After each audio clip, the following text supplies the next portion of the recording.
మొదటి పఠనము సమూయేలు మొదటి గ్రంథము 16వ అధ్యాయము 1వ వచనం నుంచి 13వ వచనం వరకు. యావే సమూయేలుతో, నేను సౌలును రాజుగా నుండనీయలేదని ఎంతకాలము ఇట్లు దుంహకింతువు? కొమ్మును తైలముతో నింపుకొని పయనమై పొమ్ము. బేత్లెహేము వాసియైన యెషాయి కడకు నిన్ను పంపెదను. అతని కుమారులలో ఒకనిని రాజుగా ఎన్నుకొంటిని అని చెప్పెను. సమూయేలు, నేను పోజాలను. ఈ మాట విన్నచో సౌలు నన్ను చంపివేయును అనెను. యావే, నీవక ఆవు పెయ్యను తోలుకొని పొమ్ము. ఆ ఊరి వారితో యావేకు బలి అర్పించుటకే వచ్చితినని నుడువుము. యెషాయినిగూడా బల్యర్పణమునకు ఆహ్వానింపుము. పిమ్మట నీవేమి చేయవలయునో అచ్చట వివరించెదను.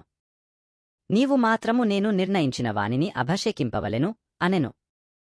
సమూయేలు యావే నుడివిన రీతినే బేత్లెహేము వెళ్ళెను. ఆ ఊరి పెద్దలతనిని చూచి మిక్కిలి భయపడి, నీవు మా మేలెంచి వచ్చితివా లేక కీడించి వచ్చితివా అని అడిగెరి. అతడు, మీ మేలు కోరియే వచ్చితిని. నేను యావేకు బలి అర్పించెదను. కనుక మీరెల్లరూ శుద్ధి చేసుకొని నాతోపాటు బలి అర్పించుటకు రండు అని చెప్పెను. యెషాయిని అతని కుమారులను తానే శుద్ధిచేసి బలికి ఆహ్వానించెను. వారు బలికి వచ్చిరి.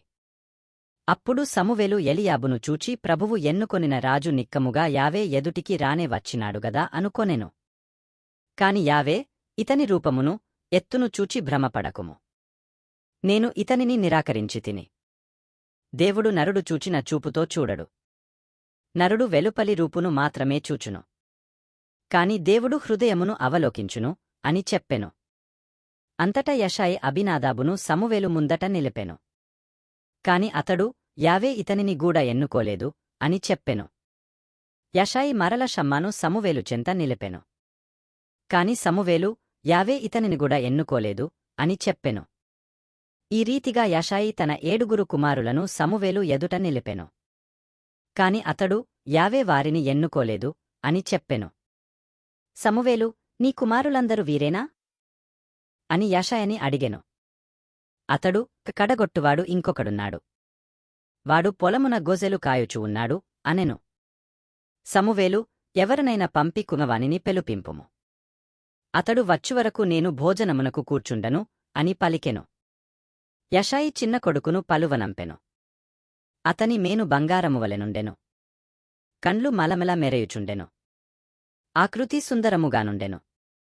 అప్పుడు యావే, నేను కోరుకొనినవాడు ఇతడే. ఇతనిని అభిషేకింపుము అనెను. సమూయేలు తైలపు కొమ్ము పుచ్చుకొని అన్నలెదుట అతనికి అభిషేకము చేసెను. ఆ రోజు మొదలుకొని యావే ఆత్మ దావీదును ఆవహించి అతనిలో ఉండిపోయెను. అంతటా సమూయేలు రామాకు వెడలిపోయెను. ఇది ప్రభువు వాక్కు. సువిశేష పఠనము. మార్కు సువార్త 2వ అధ్యాయము 23వ వచనం నుంచి 28వ వచనం వరకు. ఒక విశ్రాంతి దినమున యేసు పంట పొలములో సాగిపోవుచుండా ఆయన వెంట నడచుచున్న శిష్యులు వెన్నులను త్రుంపనారంభించిరి.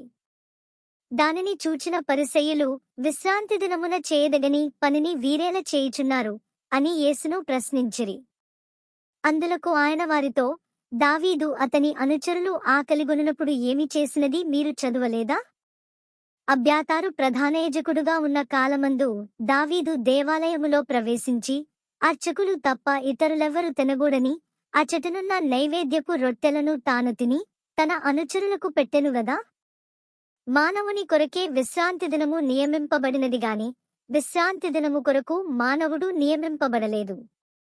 కనుక మనుష్యకుమారుడు విశ్రాంతి దినమునకు కూడా ప్రభువే అని పలికెను.